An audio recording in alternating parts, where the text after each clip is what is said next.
Alright. Alright, this video is for Malia, but you all might get something out of it. She was talking about how she wanted, one of her dreams was to become a writer. And I was excited about this because I know not everything about it, but I know a few things.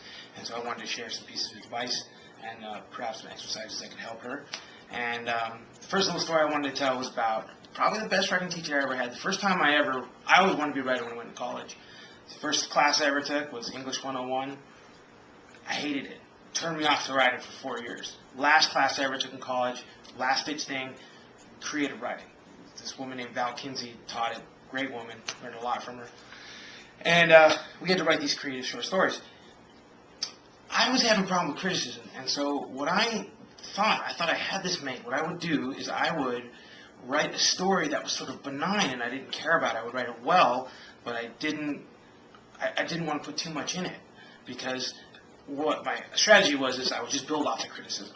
I would sort of essentially take myself so much out of it that I wouldn't feel, hurt if someone didn't like my story. And I thought this is a great way to be, because I'm sort of formless and I don't have to, I can really work in collaboration with people and not feel like my ego might be on the line or my personality might be on the line. So I wrote this beginning of the story. This is the first draft. And what Val Kinsey would do is she'd meet with each individual student privately and take a look at their draft. So it comes down, I meet with her, and we get coffee in the cafeteria, and it's just me and her, and I said, so what do you think about the story? And I'm ready to tell her my strategy, and she's like, it's alright, it's fine, it's nice. I'm like, okay, well, here's the thing, is I figured that if I just write this, and just sort of let the process guide it, you know what I mean? So I can take criticism from you, and I can take criticism from the class, and through that, this story will evolve. And she's like, yeah, okay, that's one way to do it. But this is what I would suggest to you. This is what she said. She's like, you ever seen the movie, Walk the Line, the Johnny Cash movie with Joaquin Phoenix? I said, yes, I have. And she's like, do you remember the scene where he's recording in the studio and he's just finished playing, his version of these old gospel tunes? I said, yes, I do. And in this scene in the movie, Johnny Cash is, trying to get a record contract, and he's just finished playing sort of his cover set, sort of, what's for the times.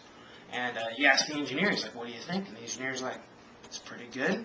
I've heard a lot that sounds just like that, and I don't know that we have any place for it. That's Johnny Cash. I forget what he says, but it's like, okay, well, what do you want? He's like, the engineer says, play the song that you would play if it was your last song on earth and you were dying in a ditch, right? And then Johnny Cash plays Folsom Prison Blues. And of course, it changes the whole entire thing. And this is the story that she told me about writing. And it's the point being is that put it all on the line and write that one thing that you would write if it was the last thing that you ever did.